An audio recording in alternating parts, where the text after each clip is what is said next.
to Causing the Effect, a podcast focused on the exploration of your mind, body, and spirit. Yeah, what is going on, Causing the Effect community? I have a very special guest here today, a very enlightened cat. I'm going to call him just Swami, but I will let you introduce yourself, sir, to everybody and give a little flavor on your background. Well, hi, everyone. It's a pleasure to be here. Nice to meet you, Scott. Pleasure, my friend. Basically, I'm from the Netherlands originally. I now go by the name of Swami Purnachaitanya. Swami, of course, being more like a title, like a monk, you can say, of the Vedic tradition. And Purnachaitanya is the name that my spiritual master has given me, as it is a practice when someone dedicates his life to serving society, to become maximum useful, you can say. Earlier, I had a much easier to pronounce name for many of you. I was called Alexander. That's how I was born and raised in the Netherlands, in a town close to Amsterdam. My mother was born in India. She was half Indian, so that makes me 25% Indian. Okay. But she grew up in the Netherlands. She didn't speak any Indian languages. But then in some way, I guess both my parents had an inclination towards, well, let's say spirituality. They both studied psychology. And during their university time, they tried a meditation course. They loved it. They started meditating regularly. And then even though later on, as me and my brother were born, after some time, it became maybe like, I don't know if it was like a daily practice, but then I remember when we were small, sometimes we used to, we used to see, and then they'll say, okay, we can sit together. So maybe once a week, it's like, okay, you can sit with your eyes closed, try not to think of anything.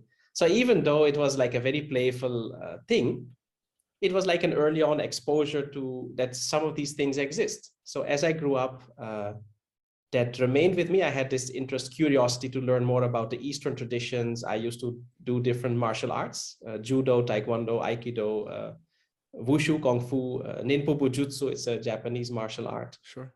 Ninja martial art. So I was doing all these things, and along the way, I realized that it was more I would say the discipline, the whole idea of a tradition, learning under a master, and that aspect, that element of mastering the mind, meditation, that really attracted me the most. It was not so much the fighting part. So then after some time, I kind of transitioned into focusing more on that. And I was looking for something authentic. I read a few books, you see stuff in movies. Sure. And then when I was 16, I met the person I now call my spiritual master. His name is Sri Ravi Shankar. He's a globally renowned, revered humanitarian, spiritual leader. And he's the founder of the Art of Living Foundation. So I met him in Amsterdam, not like on the street, but he was there for a public talk, a discourse on human values and spirituality. So somehow we got to know about it. We went for that talk, and then that really struck a chord for me. Of course, he matched the idea I had, because when my mother told me, there's a spiritual master coming from India, you think of a guy with long hair, beard, with robes, and it was like that. So I was like, oh wow, because where do you find a real spiritual master? So for me, that was something. It sounded very magical, very interesting, exotic. But then when I met him, hearing him speak, to me it was a beautiful blend of being grounded, down to earth, and practical, and at the same time something very profound. So his language was very simple, nothing hi-fi, nothing condescending or very abstract. But at the same time, that simple language, through that simple language, he was able to convey such profound wisdom. And his whole demeanor, like, he definitely looked like very enlightened, but at the same time, he was so chilled out. He was so down to earth. He was, after the program, like, he came down from the stage. It's a big hall we have in Amsterdam where big events happen. He came down and he was there for like another 1 hour meeting people, if anybody wanted to greet him personally. So that left a lasting impression. And also the fact that he conducted a guided meditation that felt like 2 minutes, but 25 minutes went by like that. So for me, it was like a turning point, I would say, where I felt, okay, I found what I was looking for, something authentic, someone who can really teach me about these things. And I started doing some of the programs that the Art of Living Foundation, his organization, offered about meditation, breathing techniques. And then I met him a few more times during visits of his to Europe for meditation retreats and things like that. And then after completing my university studies, I thought, let me go to India I want to go even deeper. I want to really learn about these things more in depth. I want to experience more.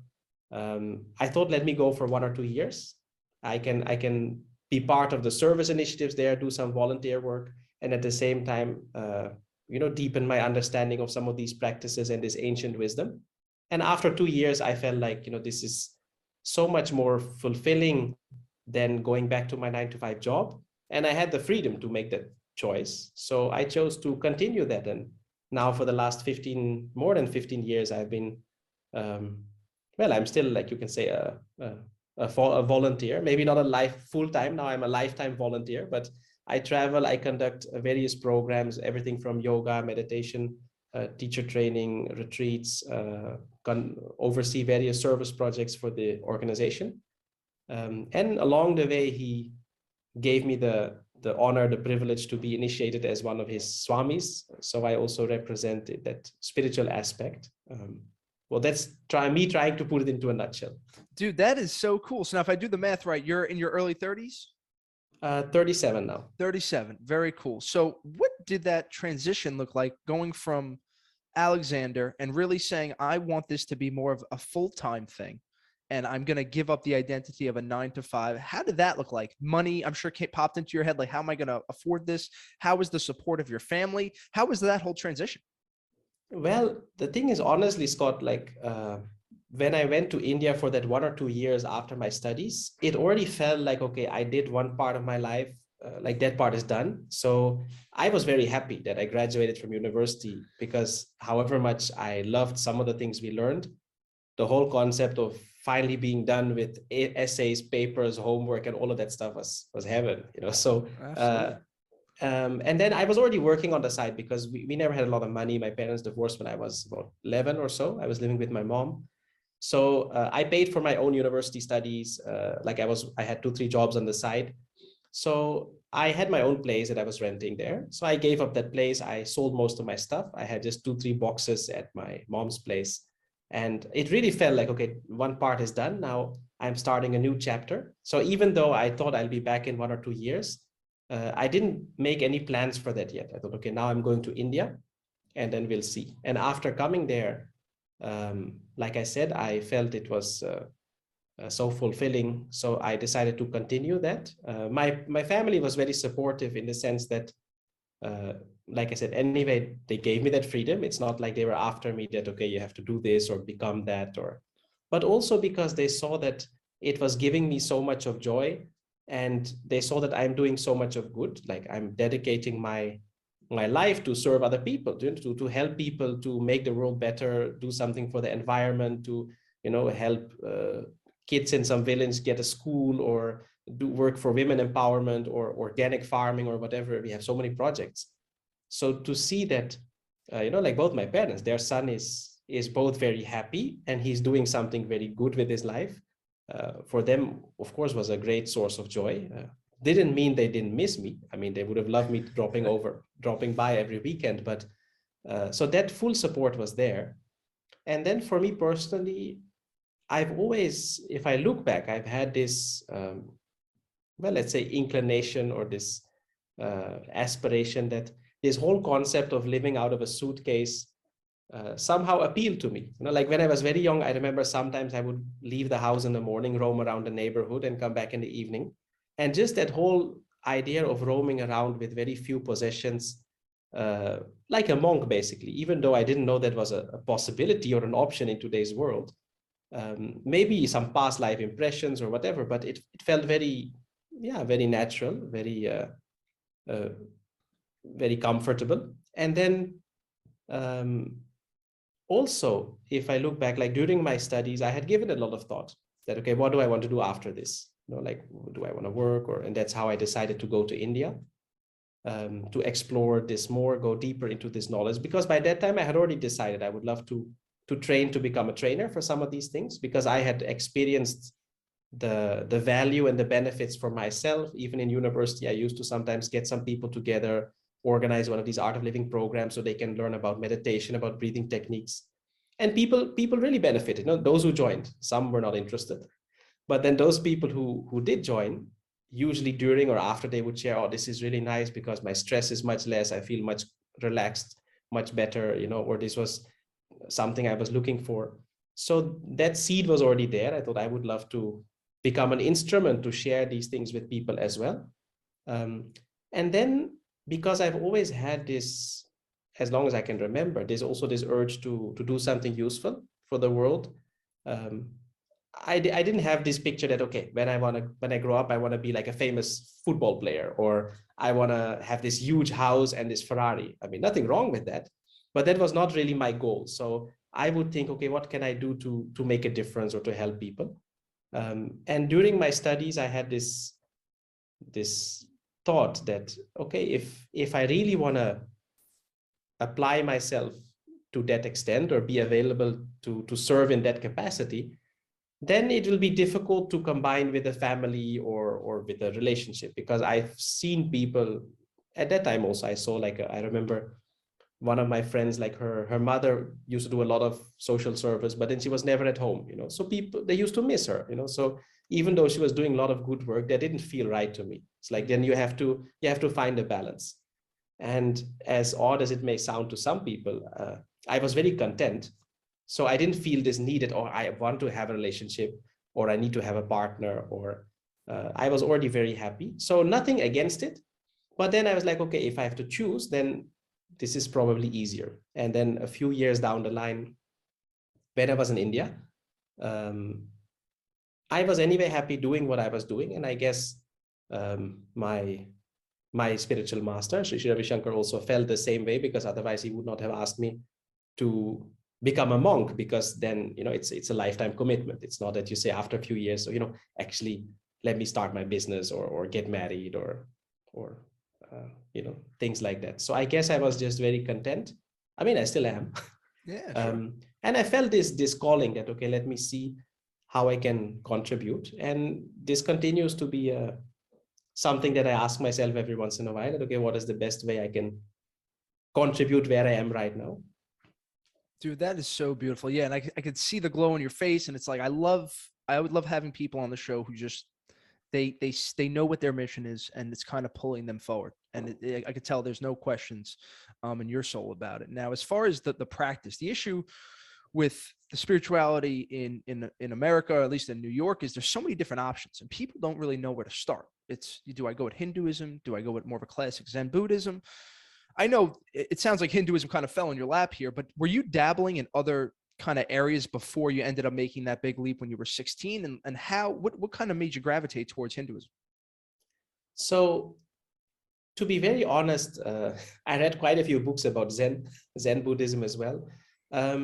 For me, I think for most people, it was this inner thing, like you're looking for something, but you don't know exactly yet what it is, or how to give a direction to it. So I think for me, the thing that made it maybe very easy is that I felt that connect with my master. So if it was not that, okay, I decided, okay, it's going to be Hinduism, like I have these different options, and okay, I like this principle, or I like this color, or I like this style, or he could have been a Zen monk, then I would have ended up being a Zen monk, maybe. He could have been something else. So for me, it was very personal, because when I met him, like I said, I was reading different books. I've seen different documentaries, movies. You hear about things, and I knew that I was looking for something to uplift the spirit. If we talk about spirituality, a beautiful definition when someone asked him, my master once gave us, that spirituality is anything that uplifts your spirit. So you're looking for something to feed that, or to nourish that, or to experience that. And when I met him, like I said, there was a connect. I felt, okay, I finally found someone who is really authentic, and who can make me reach there. Because despite of reading quite a few books, seeing movies, all of these things, I also realized that if you really want to progress, it's very difficult to figure it out by yourself. It's not impossible, but let's be honest, there are so many people so many monks who have maybe tried, and the Buddha got enlightened. And because he got enlightened, it is said that during his life itself, thousands of people meditated in his presence and got enlightened, because he figured something out, and because he had the experience, he was able to convey some of that. And the same we see in different traditions. If when there is a living master, to put it very bluntly, there is a lot more progress than maybe after. And it doesn't mean the teachings don't live on and things don't get passed on, but when you have someone who has that experience, it can save you a lot of trouble. It can, and especially because, like you said, because there is so much, where to start and how do you. So to some extent, you can say yes, you will feel it when you're comfortable or when something clicks, but it's also a matter of coming across that, because there are so many things. So just trying everything, your whole life will go. And if then still you're just, a little bit here, dabbling a little bit with that, then it's like digging 1 meter in 1,000 different places. You may not find any water, but if you dig in one place 1,000 meters, you can find water anywhere. So I think this is also why probably in many of these ancient traditions, it's always been emphasized that you should study this under a teacher or under a guru or a master, or whether it is the Vedic tradition, the Hindu tradition, or the Buddhist tradition.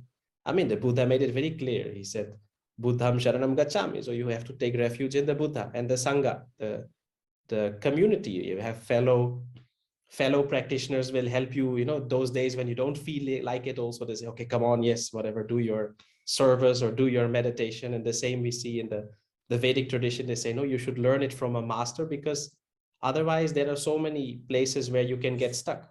And I think in today's world with apps and YouTube and so many other wonderful technologies, many people may feel it's more comfortable to just browse on your own. But the problem is a YouTube video is not going to correct you. So like say Scott made a beautiful video about breathing techniques, and people are loving it. But then if they're just watching you doing something, you may be doing it 100% correct. But if they miss something and they start doing it differently, they may think they're doing it correctly, but how do they really know?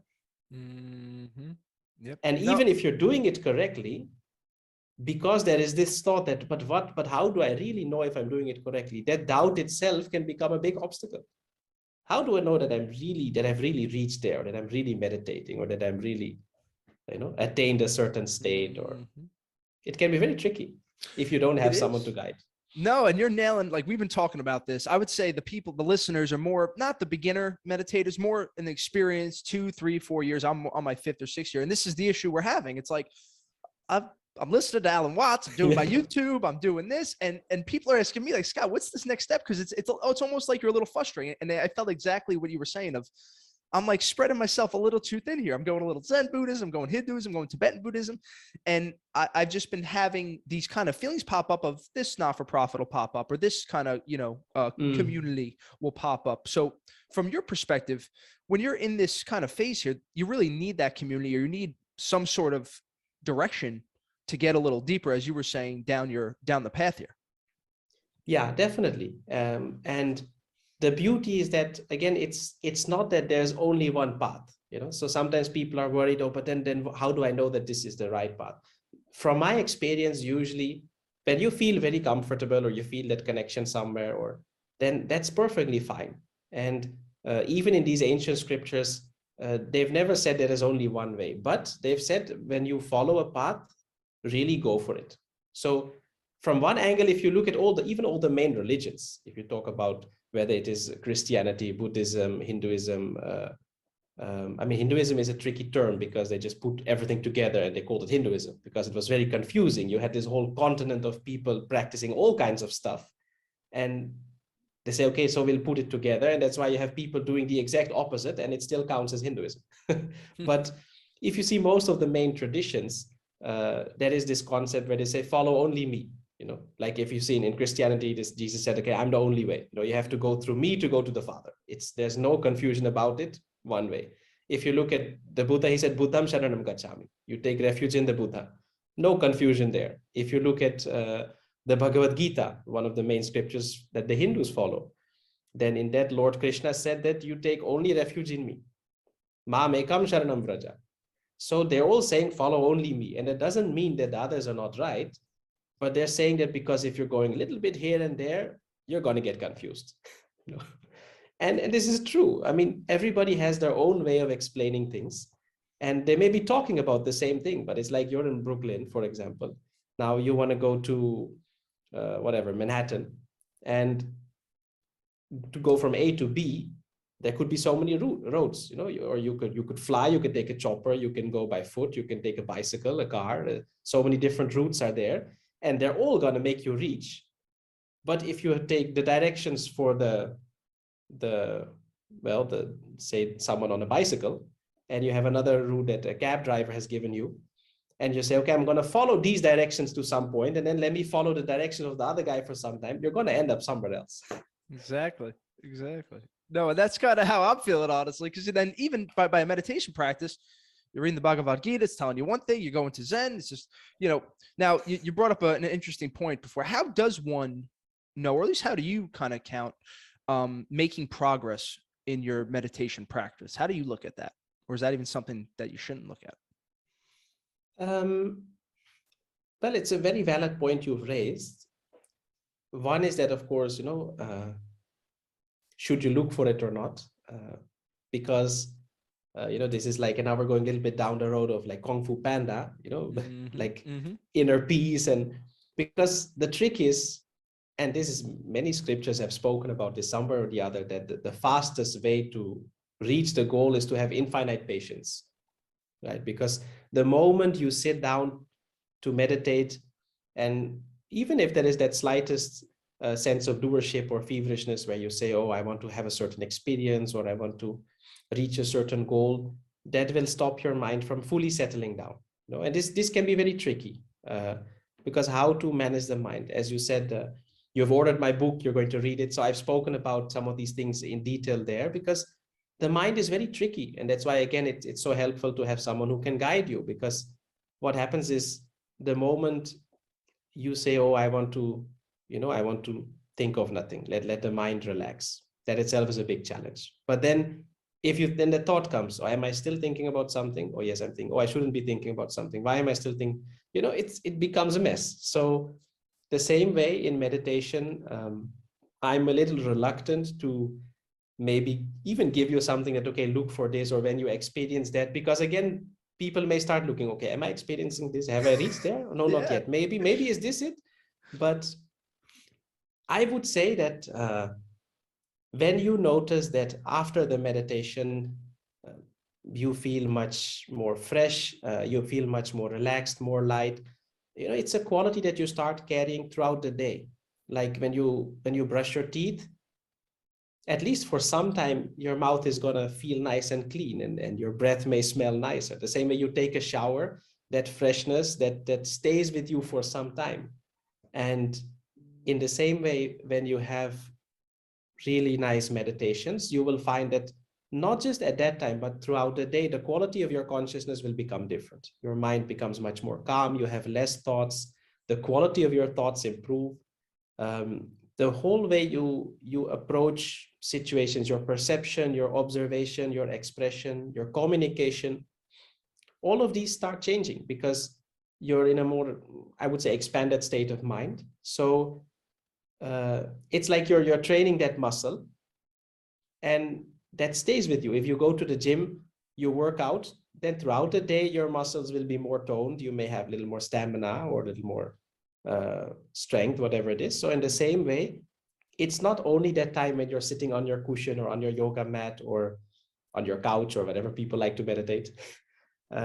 It's a quality that stays with you, and that is where I would say the real progress you will find when you look at the quality of your consciousness, your energy level, your overall state of mind. I'm with you. And that's really been my goal this year, has been watching the quality of my consciousness. And I guess when you start on this path, particularly in the Western cultures, you start off with personal development, right? You start with that whole, let's go, let's hit the goals. So in your mind, you think I got to add stuff to it. And now I'm realizing, like, the emptier my mind is, the better I am and the happier I am. And everything's like you're saying, I can see everything and I can maximize on my opportunities and all this stuff. How, I think making that turn for people, particularly here, that's the hard part. It's the key of emptying your mind. Do you agree with that, with what I'm saying? Yes, definitely. Less is more. Yeah. Now, as far as like your meditation practice, what did it look like when you were Alex, and how has it evolved through? Have you been doing the same thing for a couple decades, or what does it look like today? Well, the tricky thing is, Scott, that usually they say that you're not supposed to talk about all your personal secrets and practices in public. They say this is, I think also because anyway, an experience is an experience. So if I explain it, it's not going to give people the same experience. So they make a concept, which may be right or wrong. They may even get jealous, or I may get a big ego because I think I'm really amazing. Yeah. But when I look at myself, like, as I said, I started, I would say, being really serious about my meditation practice. Not that I wasn't serious before, but like I got a proper technique when I did one of the programs offered by the Art of Living, where they teach a beautiful technique of meditation, which uses a mantra also, not for a repetition, but it allows you to very quickly settle the mind, and then you go into meditation. It's called Sahaj Samadhi meditation. It's very beautiful. And I started practicing that regularly. And with regular practice, it becomes more and more effortless. It becomes more and more easy. And along the way, you get different experiences because it's like your system gets more and more attuned, or, it's like you get rid of some of the backlog of maybe stresses, strains, impressions, whatever that was piling up. And then over the years, there's been a few instances where my master has given us some more advanced techniques that we can add to that. And that way, yeah, I would say that it has changed over the years. But then, and apart from that, we have meditation retreats where we also use some of the guided meditations. So that's a different approach. They may be longer. But meditation as such, for me, in one way is the same, in the sense I sit, I do my practice, and every day is a different experience. So sometimes you get really, like, if you have the feeling, there are some special effects, and sometimes it may just be very quiet, and sometimes it may feel a little boring. But like I said, I've seen the biggest change over the years in my state of mind throughout the day, like in my day-to-day activities, where to some extent, the difference between when I'm meditating and when I'm active in the world becomes less and less. Not that when I'm doing my activities that I'm not aware of anything around me, but that calm, peaceful state, that a certain quality of like your energy level also. And that's what I've noticed even now, because sometimes I'm traveling or I have a lot of programs, I'm really busy. I may not always get time to do my meditation twice or even once a day, but then even when I don't see much of a difference. So I still love to do it, because it's also that little bit of just me time before I'm engaging with so many people and with all the work. But it's not like earlier, maybe, where I say if I skip it for 1 or 2 days, I really notice a change in maybe the quality of my energy level or how fresh and fruity I feel. Plus, I notice it with people also, that people, when they come, they spend some time with me, or if I conduct a program, they also have a very good experience. So somewhere you carry some of that vibrations with you as well. Absolutely. Wow. And I love that answer, because I've read that it's a little bit of a secret, not supposed to, and I love that you said that, because I like how you're taking the approach of like, kind of got to figure this stuff out on yourself, on your own, and figure out what works for you. Because I think a lot of people try to push their certain agenda. And I just love that you're coming from it such like with an open mind. And it's tricky, because sometimes that's what happens, right? You read about someone saying, oh, and then this happens and that happens, and then you go and sit there and you're waiting for that to happen, and then that becomes an obstacle to really doing your practice sincerely. And even if it doesn't happen, and sometimes people get discouraged because why is it not happening, or for God's sake, or I've had like people coming for a retreat, and then afterwards, when you ask them about their experience, they said, yeah, it was nice, but I don't think I meditated. And I asked them, but how do you know? Well, I didn't see any light, because the guy had read somewhere that when you meditate and you see a light, and he was waiting for that light to come, and the light didn't come. And he was like, oh man, I had a nice time. I felt very peaceful, but I didn't meditate. No, I didn't see the light. So it's a shame. Right? No, I like because that. you get stuck with these things. Yeah, no, absolutely. Now, how do you define happiness or joy, and what has been the main component for you to maintain that throughout? I'm sure some trials and tribulations throughout this process.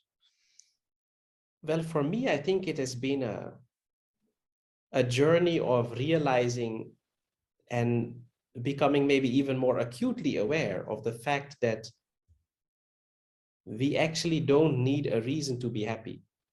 You need a reason to be miserable.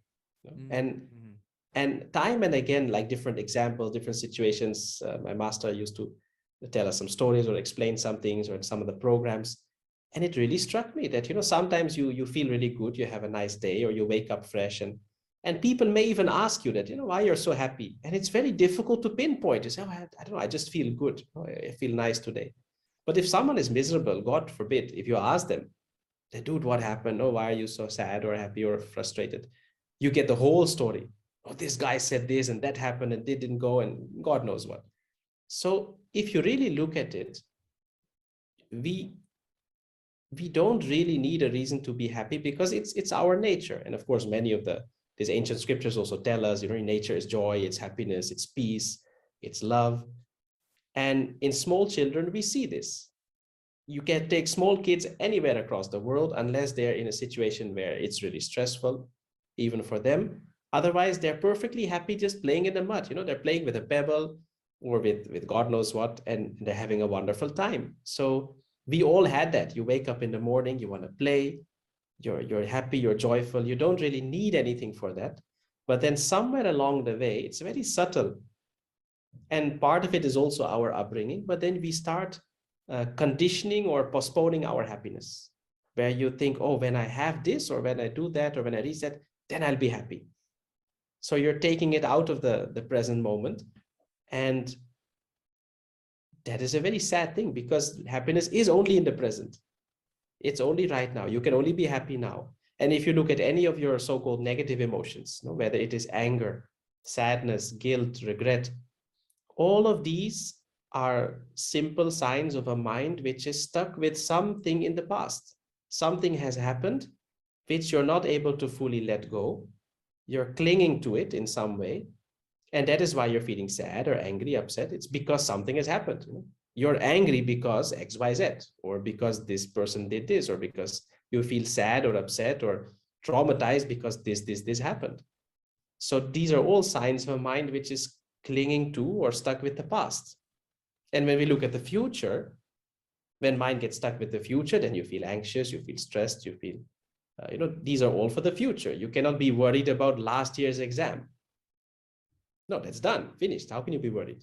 Same way, you cannot be angry about something that hasn't happened yet.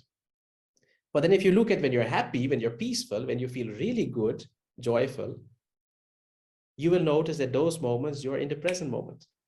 That moment, you're not thinking about what I still have to do, what has happened with me.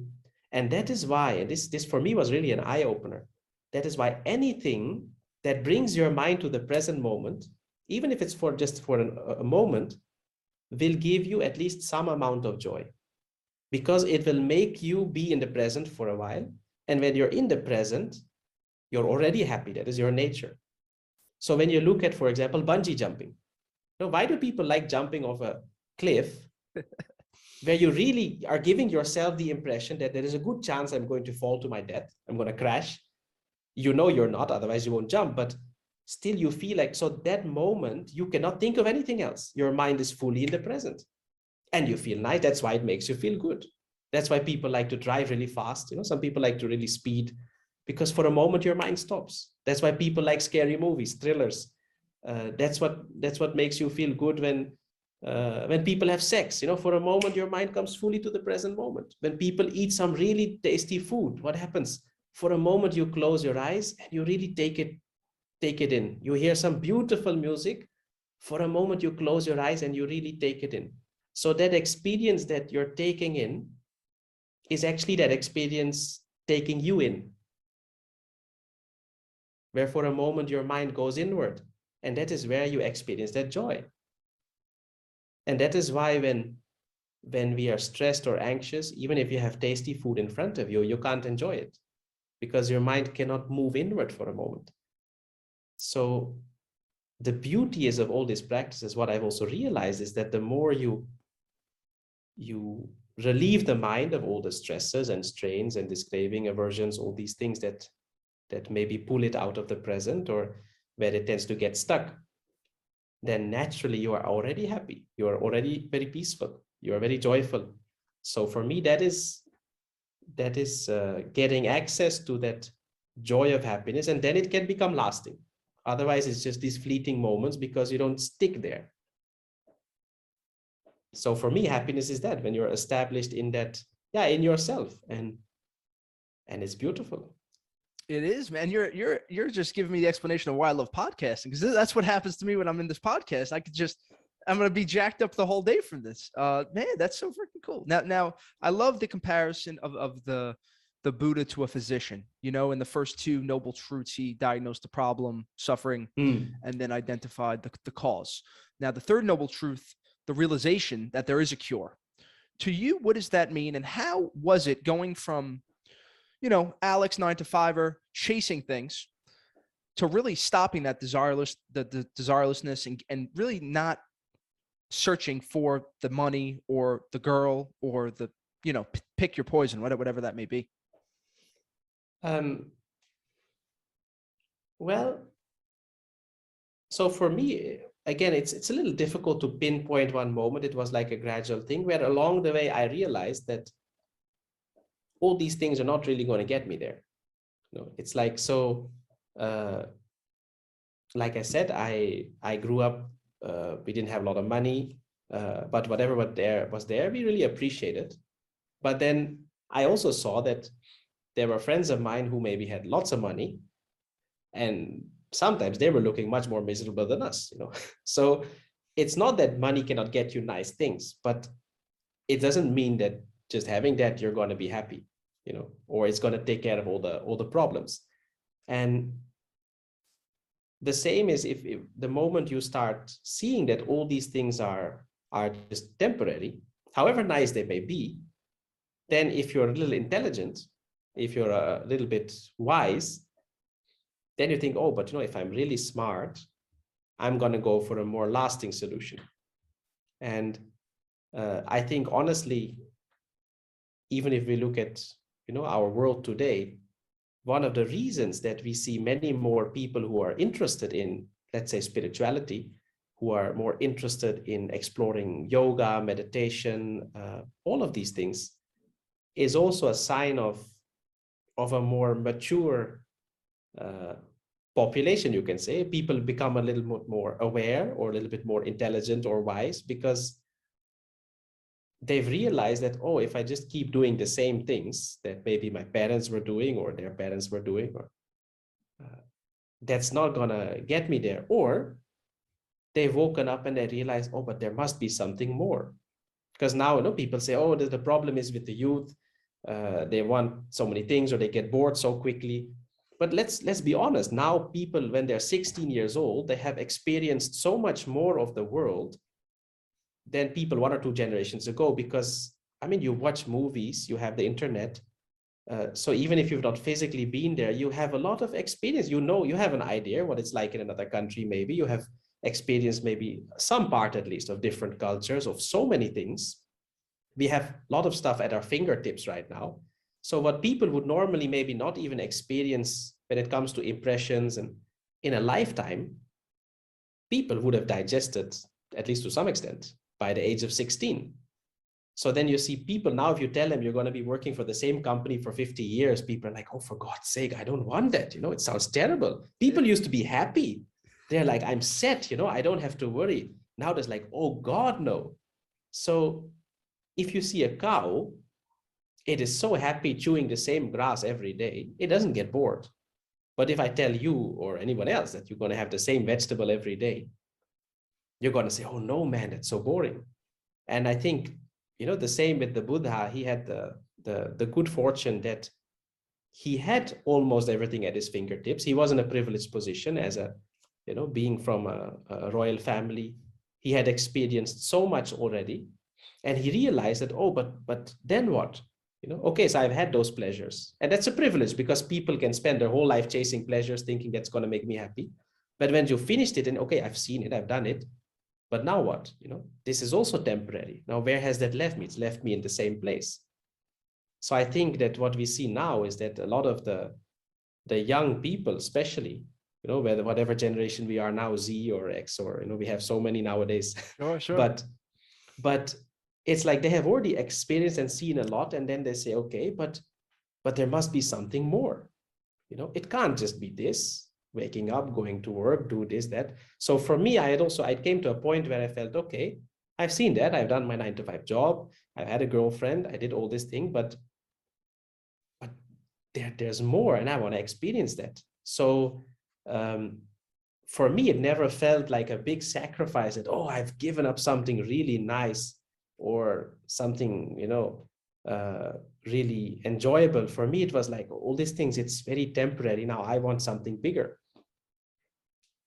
Dude, that you described my 20s, Swami. I'll tell you, because that was me. The 3 roots of evil. I was chasing them. I chased the money to get the power, and then you realize that's greed and desire. That's that first root of evil, and then the second root of evil. With the power comes the ignorance and the delusion, and the destructive urges and stuff. And I usually have to find stuff out the hard way. But that's really an interesting way that you look at this culture of the kids being more mature in a way, because they have more exposure to really things that, the baby boomers wouldn't have seen until they were 50, 60 and realized, that that's not the answer.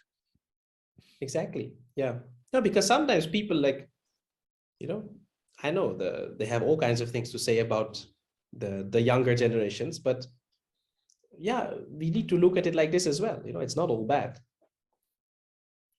Yeah, dude, I'm lucky enough to, we make a little money. We do a lot of stuff. I deal with these billionaires in Manhattan, and this one guy, he's worth 4 to 5 billion. He was mad that his friend was worth 6 or 7 billion. And I'm like, Jesus Christ, you're just never, there's no way that you're going to be happy looking Exactly. at it that way. Like, it doesn't matter how much such money a shame, no? The dude could have anything. I mean, has anything probably, but yeah. And still you manage to be miserable. Right. And the way you really look at it is I'm aware of this impermanence. I know what makes me happy. It starts in the present moment. And I'm just going to keep that close to me really throughout my day. And I know I'm making it sound much simpler, but in a nutshell, that's what it sounds like. Yeah. And for me, it's not even that like all day I'm trying to be in the present. The beauty is what I found is that by those practices, which I do, which is some of the breathing techniques that I learned in these Art of Living programs, the meditation, that already takes care of it. So like in my book, you'll find out when you read it, I've also dedicated a chapter about the difference between meditation and mindfulness. And even though mindfulness is, I mean, often now we see those words are used interchangeably. Technically, they're actually very different.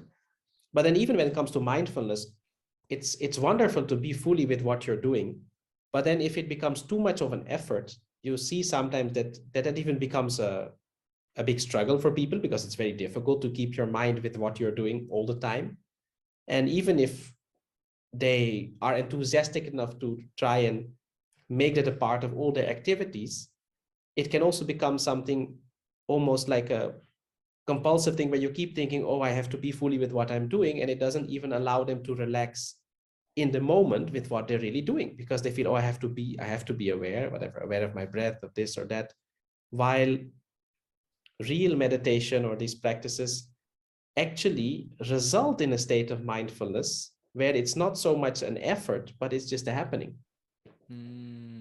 So I noticed that without much effort, because of those practices, few practices I do, then throughout the day, I'm naturally more in the present. So that makes it sound much less like a burden for people. Yeah, no, exactly. Now this concept of, and again, you're just describing another obstacle. Like, don't put the obstacles in your way. This idea of letting go, right? Really being able to let go. What does that mean for you? And I'll just leave it there. What does that mean to you? Letting go, surrendering. For me, and this is also what I've learned from my master, is that even though we always, I mean, not all, let me not generalize, not always, but many times we may feel that letting go or surrendering or is something we have to do and it's difficult or it's an effort, or it's sometimes we associate it also with sacrifice. It's like you have to leave things that are dear to you or your comforts, whatever, but it's actually happening. It's like my master usually says that, when people ask that it's difficult, he says, you do what is easy. If it is more comfortable, if it's easier for you to keep holding on to your anger, your grudges, you not accepting people as they are, by all means do it. I want you to do what is easy. But the beauty is when you start realizing that letting go is the easy way out, then it happens naturally. At the same time, if you're too tired, you will let go. It happens. Again, it's not something that you need to forcibly do. If you're clenching your fist very tight, you can only do it for some time. At some point, you will have to let go. Whether you like it or not, it'll go on its own. It'll happen naturally. And the beauty with knowledge, with wisdom, with awareness is that it is just making you aware of the fact that you were never in control in the first place. Or it makes you aware that you never anyway owned what you thought you owned in the first place. So the beauty is it's a happening. It's a realization. And it brings a lot of relief, I tell you, when you realize that, okay, I am not my thoughts. I'm not my feelings. Yes, I'm experiencing them, but I'm something more, which is even beyond that. It's a big relief. You feel very free. So what have you dropped? It's just your limited identity, maybe. The same way you have your desires, your things, when you realize that, oh, it's just some desire, then naturally it drops off.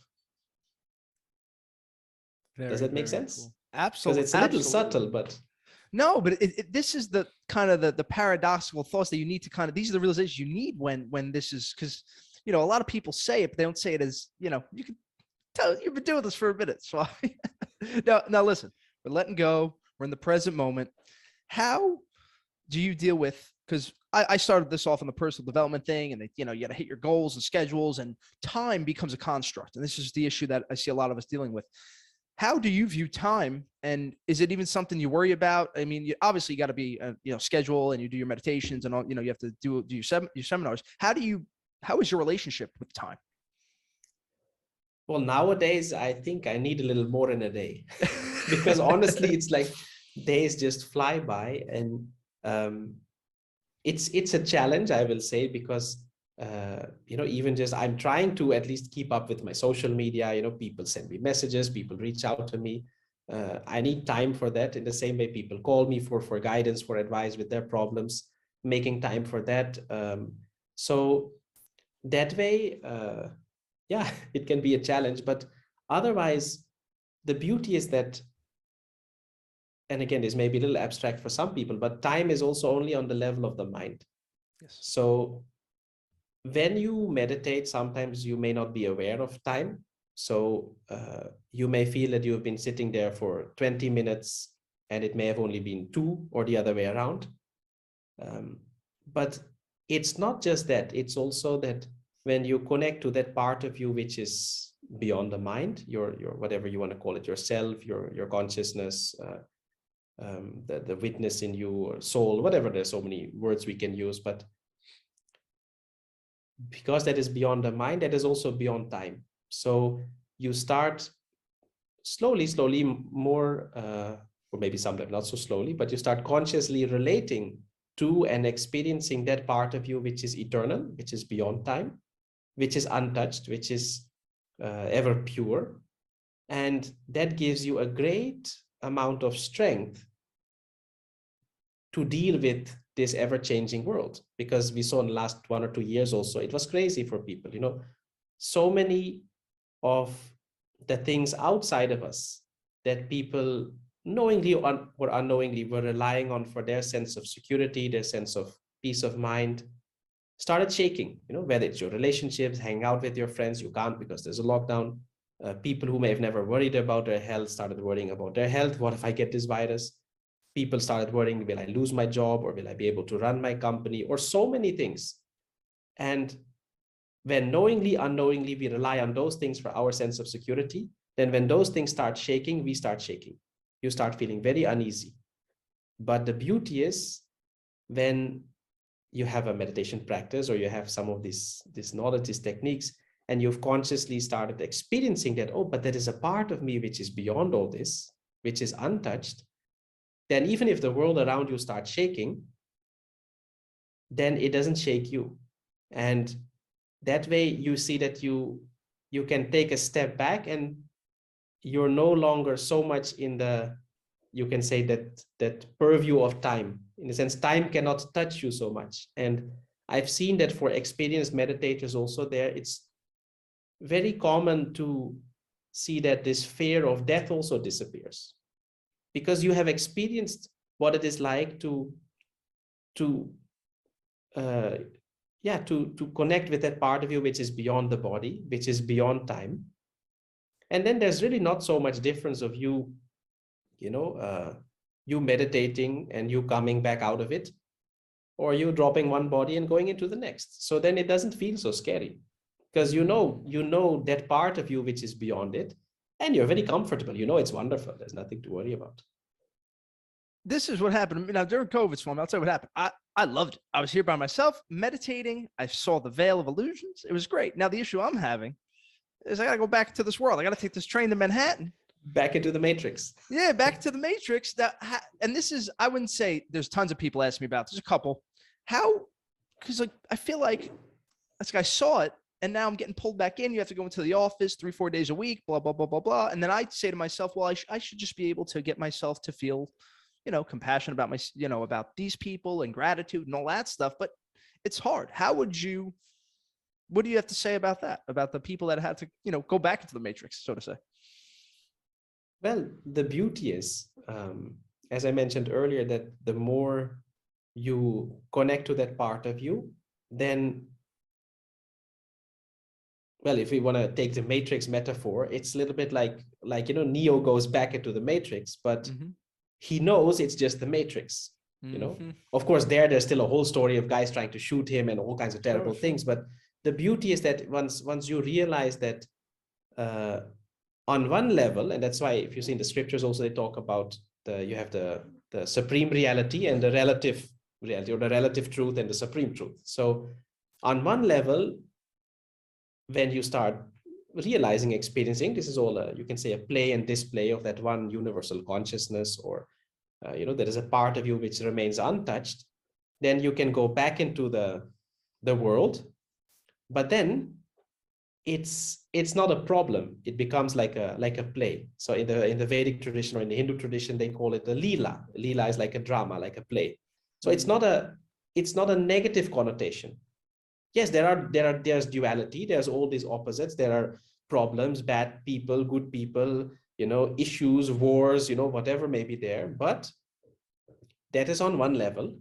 On another level, it is all this, you can say, divine drama which is unfolding. And in a drama or in a play also, you have good guys, you have bad guys, and they're not really good or bad. It's just the role that they're playing.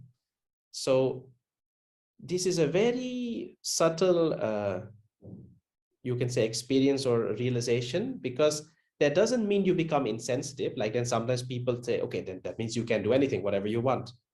But that's not what happens. When you realize this, you actually become a nicer person. You become more sensitive, because there's nothing for you to make you stressed. I've seen this with my master. Like he's liberated, he's free. He's untouched by, that's why he can do the crazy things he's doing. Like he's sleeping maybe 2-3 hours a night and working whole day dealing with people's issues, problems, and he doesn't get angry, he doesn't get stressed out. He's fully there, fresh and fruity. Even now he's in his 60s, going towards 70. The traveling to 40 countries a year at least, it's crazy. Like we travel with him for a few days, and then you say, okay, now I need a break. And he's been doing it for the last 40 years. But then the beauty is even for that few moments that someone comes to him with a problem, he's fully there. And he can do that and still be untouched because he doesn't need anything for himself. So this is, again, this beautiful contradiction. Like, just like in a relationship, if you are so content that you don't need anything from your partner, that doesn't make you a bad partner because you're disinterested. No, it makes you the best partner because you can truly and fully say that I'm fully here for you. Okay, what do you want? Because I don't need anything for myself. I just want you to be happy. And the same way, this, like you said, it's like you come to a point where you feel so nice, but okay, I have to get back into the matrix. But that's like an in-between point. When you go a little further, you come to a point where you carry that with you. And it's not a problem to go back into the matrix. You'll be very happy because you can go and play. Exactly. See, that's right where I'm at. And I think I need to practice a little bit of, less anger, more compassion for people. And because I've been told this is the hardest part of this journey. So we're getting through it. So But it's great. That means you're on a journey and you're progressing. Exactly. I guess I'd be on Matrix too. So maybe the next movie I'm in, we'll do it that way. But Swami, thank you so much for your time. I feel just great talking to you. I just really appreciate your time and sharing, these little insights, but I'm telling you, it means a lot to me and my listeners here. Thank you so much. No, it was lovely. And I loved how we literally touched upon so many things. And like you said, I would love to come back sometime when you've read my book. We can dig a little deeper into that. Yes. Okay. Mark it down. So let's stay in touch. Absolutely. And, lovely. And if anybody has any other questions, I'm there on Instagram, and all people can just drop me a message. He answers to somehow quick. Find out how to spell my name, but otherwise, yes, everybody, he will answer quick for being so enlightened. He's on Instagram, Looking Inward. You could find that book. I'll put the link below, and I'll put all your information below. YouTube, awesome. Thank you guys so much for listening and watching us. For people who are listening, leave a like, review, subscribe, all that good stuff. But I think most importantly, just tell one of your friends about this conversation. I think it will go a long way. Swami, my friend, thank you so much again. Lovely. Thank you, Scott. As always, stay safe, stay positive, stay blessed. We'll talk to you later. Bye-bye. Welcome to Cause